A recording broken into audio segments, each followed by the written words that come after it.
And that's a common call, isn't it, at times of need? Don't spend the money abroad, spend it here in the UK where it's needed. And you can certainly see what is needed here in the flooded Somerset levels. Well, last week, UKIP's leader, Nigel Farage, made just that point, really, about our international aid budget, saying, well, let's divert some of it to help with what's going on here and in other places in the UK. And that was a sentiment echoed this morning to me by one of their local MPs, Conservative MPs for Somerset. Well, I'm glad to say that Nigel Farage is on a visit to the levels here today. He joins me now, the UKIP leader. Very good to see you, Mr Farage. Good morning. Let's start with that point then. Yeah. You're basically saying let's not spend, and it's a huge amount, isn't it? 0.7% of GDP. Let's not spend that money abroad, spend it at home where it's needed most. Well, I think what's amazing is that all the government have done in response to all of this is promise an extra 100 million sterling, but that money is to be spent on upgrading rivers and those sort of things. Not a penny has been offered to any of the farmers or any of the people who are suffering grievously. Now, you know, we can't change the weather, but what the government could do for a tiny sum of money is they could say to people, you will suffer no financial loss as a result of this. And what a relief that would be and a weight off people's minds. But you'd like to see that come from the international aid budget. That's where the pot Well, is. it seems to me that the aid budget is about us giving charity overseas.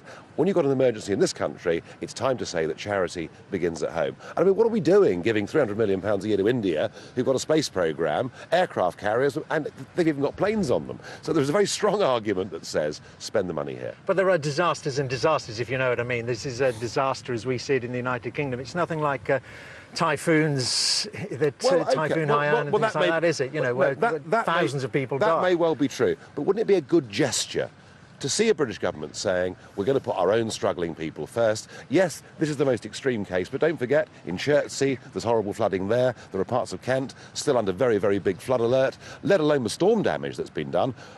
We've got a railway to rebuild to Devon and Cornwall. We've got sea walls that need maintaining. You know, this is going to need more than the really paltry sum of money the government's offered so far. Is this a fleshed out policy then? I mean, is this all the international aid budget gone? You'd stop it altogether, or just a proportion of it? And if so, which proportion? The international aid budget is £11 billion a year. So how much of that would you want to see spent all the here? government have offered so far is less than 1% of that, in the form of 100 million. Do you know, if suddenly that was 5% or 6%, you'd be talking real money. But is this, you know, the back of a beer mat calculation again? Is this another UK policy that's not thought out? Well, or is it, well, here is a very good... But how much of the international aid budget would UKIP like to see diverted to the UK? Of the 11 billion we spend in foreign aid, only 2 billion gets spent on genuine humanitarian projects. And overall, I would like to see the foreign aid budget cut back radically. But short term, all we would need is a couple of weeks' money from the foreign aid budget to solve a lot of the financial problems that are going to be caused by But this. there's an argument, isn't there, as well, that even if that money were diverted, and how much of it's still unclear from your point of view, if that money were diverted to the UK where it is spent, don't the entirety of the British people have to have a say while saying, well, you know, if we're going to spend 10, 20, 100 million on flood defences around the country, we have to be asked, would you rather have hospitals? Would you rather have schools? Do you think it should be spent in the Somerset levels? Do you think it should be spent elsewhere? Of course. Government faces these difficulties every single day. What doesn't happen is we don't get the worst level of rain in a winter since 1760 and thousands of people suffering terrible damage to their homes. This is a one-off event, and for a relatively small sum of money, the government can also make itself very popular by doing it. Tell me what you've seen while you've been going around here, what your reception has been. What have you made of the reception that the likes of Lord Smith from the Environment Agency has been getting? We saw Owen Patterson, the Environment Secretary, getting a bit of a rough time. What's your reception been like? I think there is a feeling from people that politicians and bureaucrats turn up for a photo op and then disappear. And I've made it absolutely clear from first thing this morning, I'm here to meet people and I'm here to learn. And I've been looking at floodplain maps and building proposals, and I will leave here knowing a lot more about this situation. What really gets me is that last March and April, there were local politicians going on television, including UKIP ones, saying that unless we change the management of these rivers, there was going to be a problem this winter. And I feel that the Environment Agency have failed completely. They seem to want to follow European directives to the letter of the law, and really they should be putting the interests of farmers and householders before that of beetles and voles. But should they be putting town before country? Well, that, of course, again, we don't know exactly strategically what's happened here, but there does appear to be, you know, very large amounts of money spent, for example, on Exeter, you know, which is just down the road, where their defences have been shored up, and here they've stopped dredging. So these again are very difficult decisions, and we're going to have a public inquiry after all this to find out how we're managing the rivers in this country, because clearly we're not getting it right. Well, we had an inquiry, didn't we, after 2007? We had a report, the bad floods then. Nothing seems to have changed. This is different. The public inquiry I'm calling for is to look overall at this country as to how we're managing sea defences, how we're managing our rivers, and to what extent we're doing it ourselves or following European laws. I don't know the answer to that, but somewhere in the mix, we've got to find this answer. I think there's much more of this kind of weather to come, these weather events. We're not just, of course, talking about the Somerset levels at the moment. We're talking about these storms that seem to be just consistently battering the south and southwest. Well, we've just been through 3 very cold winters when nobody thought it would ever happen again. This winter, we've barely had a frost and a perpetual series of low-pressure systems coming in off the Atlantic. There are all sorts of theories as to why we've got this weather. The Met Office this morning are telling us because it's climate change. Yes, that's how I was going to ask you. Do you go along with that? Oh, this is the same Met Office who talked about a barbecue summer a couple of years ago. And you know, that's a bit different. Even if this is being caused by climate change, given that the Indians and Chinese are building 4 new coal-fired power stations every single week, frankly, there isn't much we can do about it. What we've got to do is manage the situation that we've got. But you don't think it's caused by climate change in the first place? What, you just think it's an unusual variation in weather patterns? I think it's weather, yeah. It's been happening since the dawn of time. OK, we'll go along with that. Listen, I want to bring in now Ravi Singh, who's standing behind you now. You may know Ravi. He's from the Khalsa Aid, isn't it? Hi, good to see you, Ravi. Good to see Thank you you very much for coming along. Thank you. Tell us about the work your charity's been doing here. We've been seeing you and others working down there on the riverbank there, making that path an awful lot safer that people have got to use. Why have you come down here? Can we first say, I've been here since yesterday morning with our team, and I read the report about a young boy dying in Chertsey, and we must keep these tragedies in mind and pray for the family. And we are deeply saddened. We didn't expect any deaths, but you know, this happened is very, very sad. And what's happened with Khalsa Aid, on Friday morning, I've called almost everyone. With my wife, we called every organisation, from councils to everything. We want to help. Negative response, and there was no coordination. There was no centre point for us, somebody like us, to say, okay, ring this person. As soon as we landed yesterday, thanks to the landlord of this pub, Jim, we got stuck in. Straight away, we're helping families move furnitures, clear basements, had lunch here about 2 o'clock, went all the way down the river here, walked about 2 miles down the road. We commissioned a truck of sand, 16 tons, bagged it, then another truck.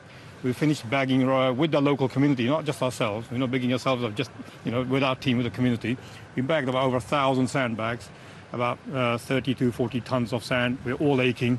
And then the boys from our team, called Midland Langar Seva guys, they're working there, the group of Sikhs, we're strapping lads. We want to do something. I said, get down here. They need to put wood chipping all the way along. And 6 of them arrived this morning, and they've been digging deep. They've been, you can see it, more and more is coming. They're loading other wheelbarrows and getting stuck in. I think it's quite a shock when you turn up yourself. It is, yeah. And when you see on TV, it's different. And I think Sky coverage has been fantastic, and that's what's really got us here now as well. Just want to ask you, Mr. Farage, what do you make of this? The way Khalsa Aid has been absolutely weighing in here. Fantastic. And it's funny, isn't it? When there are disasters overseas, and I accept that the Philippines is worse than what's happening here, but when there are disasters overseas, the British are very quick to send money and to send people, and it feels to the people living here that we have a serious problem here, and no one does anything, and no one cares. And I think what you guys have done is a fantastic gesture. Yeah, I just wanted to ask you, Ravi, what do you make of Mr. Farage's point about some of the money that Britain spends? You know, we are a mighty, powerful G8 economy. Isn't it right that we spend quite a lot of our money overseas to help others who are less fortunate? You've been in those situations, haven't you? Yeah, we've been in the front end of it, and I think there is a case for regimes that have nuclear programs for their foreign aid, but as a humanitarian, I don't think we should cut any humanitarian aid. But why is Europe so silent? Where's the European Union banging on saying, here you are, we'll give you half a billion. Don't get this man started on that. But... No, but also, the other thing I find from the locals here, I'm not a politician, I'm a humanitarian. I'm not here to please you, yourself, whatever. We're here to dig deep.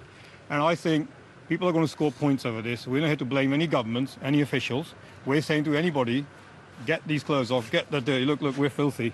You know, get stuck in for a couple of days, then give your opinion, what you feel. It's not always about money. People seem to No. always blame money. When we walk into that house to help someone clear their furniture, they've got young kids.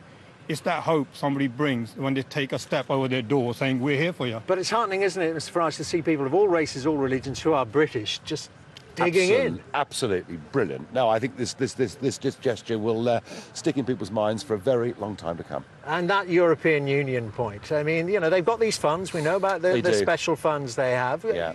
Would you be happy to see those accessed and some of the UK's own money, I suppose, being recycled I mean, to and get coming some of back our own to... cash back would be a good thing. It'll take months. And because we're British, we're incredibly unpopular over there at the moment. Look, let's not rely on Europe to sort this out. Let's sort this out ourselves. You're quite right. People need physical help here, but also, just for a tiny sum of money, the government can say to people they'll suffer no financial But then again, loss as well. you know, like we keep talking about money again. I'm sorry to interrupt. Yeah.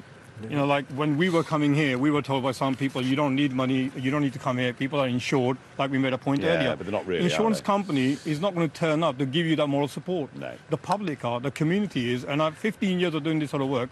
I've never seen such a resilient community and getting so together. And also, one last point here, very quickly, I think it's very, very important that if people are feeling now dredging the river is one answer, and you know they're not happy with politicians, then dredge the, you know, your local, dredge parliament, get the politicians out that you don't want, put the people you want in. Yeah. And that's my message to the local people. Are you a UKIP member? I don't know. because someone here wants to recruit you. I do, absolutely. It's easy. It's very easy to blame all the time. Let's just do something ourselves. If people want to come here, link up with somebody, don't turn up, and do something. Just show your moral support. That's all it is. I've got last good question for you, Mr Farage, and it's about Mark Harper, the immigration minister, who's resigned after, it seems, unwittingly employing somebody who didn't have the right to be here. Do you think he's done the right thing? And is it a mistake that could have happened to anyone? It could have happened to a UKIP member. They could have had a cleaner or a plumber or anything like that. Given that he was behind those poster trucks that were going around London last summer saying, if you're here illegally, we're after you and we're going to get rid of you, he had absolutely no choice but to go. I don't for a moment think he did it deliberately. Of course he didn't. But what it does show, he's not the first person in government to have found themselves employing somebody who's here as an illegal immigrant. And what it does, it highlights the scale of the problem. Yeah, well, you're saying to UKIP members, have you had a careful look at who's minding your children and who's cleaning your house? I don't need to have a careful look at all the UKIP members because you guys do that for us all the time. OK, well, listen, guys, nice to see you. Thank you very much indeed, Nigel Farage, Ravi Singh. Very good to have you here, and we'll let you, Ravi, get back and do all your good work there on that riverbank.